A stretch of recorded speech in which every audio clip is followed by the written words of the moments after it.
은퇴라는 단어가 주는 울림은 길고 치열했던 노동의 시간을 마무리하고 비로소 여유와 자유를 누릴 수 있으리라는 희망이다. 그러나 현실 속 은퇴는 결코 단순하지 않다.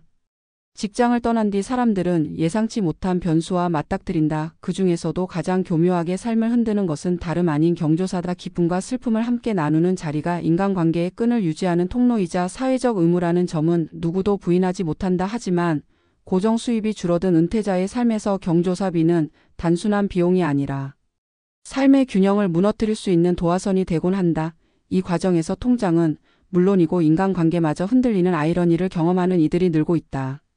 서울에서 35년 동안 회사에 몸담고 62세에 은퇴한 김모 씨는 퇴직 직후에는 오랜 직장 동료들과 지인들의 경조사 자리를 빠짐없이 챙겼다. 회사 생활 때는 법인카드나 경비 처리로 가능했던 비용이 이제는 오롯이 본인의 지갑에서 나가야 했지만 처음에는 크게 문제라 생각하지 않았다. 오히려 인간관계를 지켜야 한다는 생각이 강했다. 그러나 은퇴 2년 차가 되자 사정은 달라졌다. 월 생활비를 연금으로 충당하는 구조에서 한 달에 수십만 원씩 빠져나가는 경조사비는 생활을 압박하기 시작했다. 한 달 만에 지출이 몰리는 경우도 있었고 결혼식 한 건에 들고 가는 봉투가 결국 본인의 장바구니를 비우는 결과로 이어졌다. 김 씨는 어느 순간부터 모임을 피하거나 연락을 끊는 쪽을 택했다. 인간관계를 지키려 했던 비용이 오히려 관계를 단절시키는 역설이 된 것이다.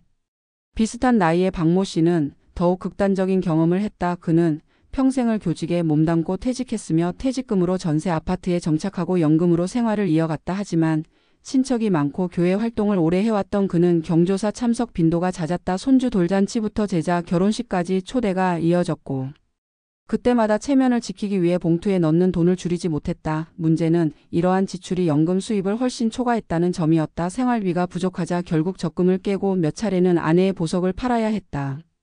그럼에도 불구하고 봉투 금액을 낮추지 못한 이유는 체면 때문이었다. 그는 작게 내면 뒤에서 말이 나온다는 불안감 때문에 빚을 내서라도 경조사를 챙겼다. 결국 3년 만에 통장 잔고는 바닥이 났고 관계를 지키려던 마음은 오히려 가족 간 갈등으로 이어졌다. 아내와 자녀들은 불필요한 낭비라며 불만을 터뜨렸고 박 씨는 깊은 자괴감에 빠졌다.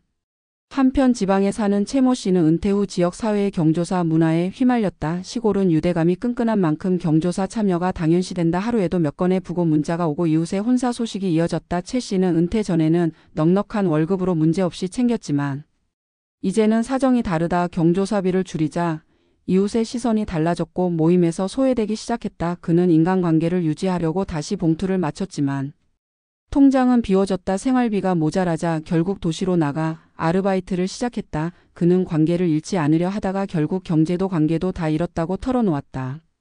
이 세 가지 사례는 은퇴 이후 경조사가 단순한 사회적 의무를 넘어 얼마나 무거운 부담으로 다가오는지를 보여준다. 경조사비는 일정하지 않으며 갑작스럽게 발생한다. 예산에 포함시키기도 어렵고 감정이 개입되다 보니 합리적인 판단이 쉽지 않다. 게다가 체면과 인간관계가 얽혀 있어 쉽게 줄이거나 거절하기 어렵다. 이런 특성 때문에 은퇴자의 삶에서는 특히 파괴적인 영향력을 가진다. 경제적 여유가 줄어든 상황에서 불규칙적이고 강제적인 지출은 파산의 씨앗이 된다. 전문가들은 은퇴 이후 경조사 문제를 단순히 개인의 지출 관리가 아닌 사회문화적 구조 속에서 바라봐야 한다고 말한다. 한국 사회는 오랫동안 경조사를 통한 연대와 관계 유지를 당연시해왔다. 그러나 고령화와 은퇴자의 증가 속에서 이 문화는 오히려 취약계층을 옥죄는 족쇄가 되고 있다. 연금과 퇴직금에 의존하는 구조에서는 작은 지출도 치명적이다. 그럼에도 불구하고 경조사 자리를 피하는 순간 인간관계의 끈이 약화되고 고립을 경험하게 된다. 이는 경제적 파탄과 더불어 심리적 상실감을 동시에 초래한다. 해결책은 단순하지 않다. 개인 차원에서는 경조사비 예산을 별도로 마련해 두고 가능한 범위 안에서만 지출하는 원칙을 세우는 것이 필요하다. 또한 관계의 폭을 좁히고 꼭 챙겨야 할 사람과 그렇지 않은 사람을 구분하는 지혜도 요구된다. 사회적으로는 과도한 경조사 문화가 개인의 삶을 위협하지 않도록 새로운 연대 방식이 모색되어야 한다. 온라인 축하나 조회 메시지, 공동 기부와 같은 대안적 방법들이 자리 잡을 필요가 있다. 결국 중요한 것은 마음을 전하는 방식이지 봉투의 액수가 아니라는 인식의 전환이다. 은퇴자는 누구나 인간관계와 경제 사이에서 균형을 찾아야 하는 과제를 안고 있다. 그러나 경조사는 그 균형을 가장 쉽게 무너뜨리는 요소 중 하나다. 사람과의 끈을 지키려던 진심이 오히려 통장을 비우고 마음을 황폐하게 만든다는 사실은 씁쓸한 현실이다. 은퇴 이후의 삶은 돈만의 문제가 아니라 인간관계의 무게까지 함께 짊어지는 여정이다. 그렇기에 경조사에 대한 새로운 태도와 사회적 합의가 없다면 앞으로도 많은 은퇴자들이 같은 고통을 되풀이하게 될 것이다.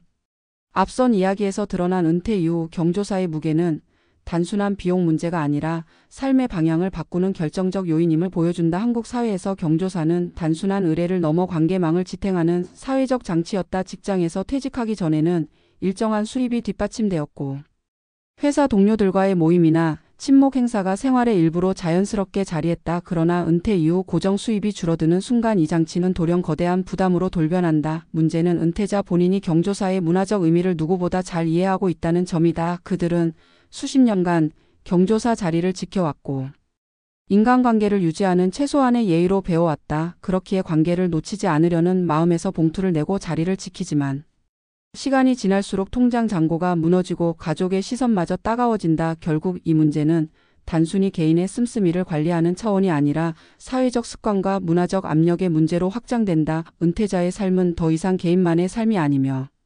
가족과 지역사회와 얽혀 있다. 예를 들어 친척이나 지인의 결혼식에 참석하지 않았다는 소문이 퍼지는 순간 관계의 균열은 현실이 된다. 경제적 어려움을 솔직히 말하기 어려운 상황에서 체면은 더욱 중요한 가치가 되고, 결국 체면을 지키려다 더 깊은 구덩이에 빠지게 되는 것이다. 은퇴자의 경조사 문제를 풀어내려면 개인의 전략적 선택이 필요하다. 우선 가장 중요한 것은 관계의 우선순위를 분명히 하는 일이다. 모든 경조사를 챙길 수는 없다는 현실을 받아들이고, 진정으로 자신의 삶과 연결된 사람을 중심으로 한정하는 용기가 필요하다.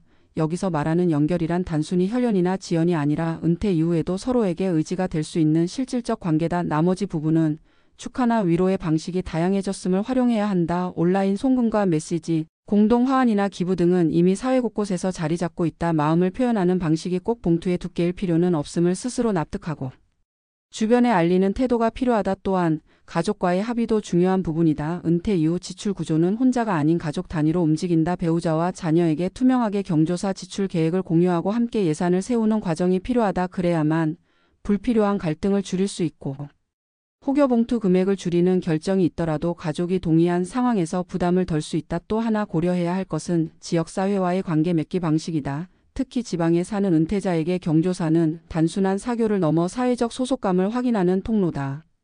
그렇기에 무작정 줄이는 방식은 오히려 고립을 불러올 수 있다. 여기서는 대안을 찾는 것이 중요하다. 공동 경조사 참여를 통해 개인의 부담을 줄이거나 소규모 모임을 중심으로 새로운 관계를 형성하는 방식이 그것이다. 더 나아가 지역 차원에서도 과도한 경조사 문화를 줄이기 위한 움직임이 필요하다.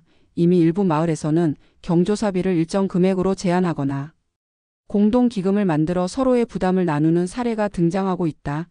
이러한 변화는 은퇴자뿐 아니라 모든 세대에게 긍정적이다. 사회 전체가 새로운 연대 방식을 만들어갈 때 은퇴자들의 삶 역시 한결 가벼워질 수 있다. 무엇보다 중요한 것은 인식의 전환이다. 은퇴 이후의 삶은 단순히 노동에서 벗어나는 것이 아니라 인간관계의 무게를 새롭게 정의하는 과정이다. 과거에는 돈으로 체면을 세우고 관계를 이어갔다면 이제는 진심과 시간으로 관계를 지켜야 한다. 오히려 경제적 여유가 줄어든 상황에서는 더 정직하고 더 인간적인 방식의 교류가 가능하다. 작은 선물이나 직접적인 도움, 함께하는 시간은 봉투보다 오래 남는 가치가 된다.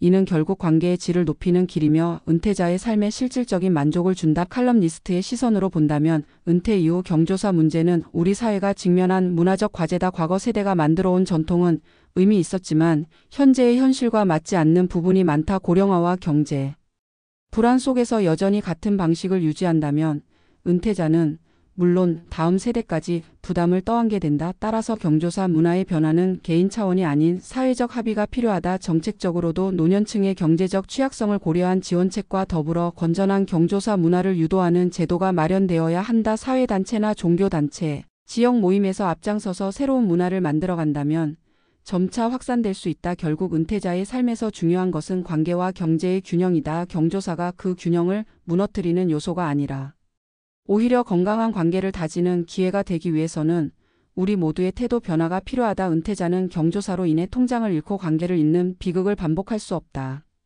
이제는 과거의 습관을 넘어 새로운 길을 찾아야 한다. 인간관계는 돈으로만 지켜지는 것이 아니라는 깨달음이야말로 은퇴 이후 진정한 자유와 평안을 누릴 수 있는 열쇠일 것이다.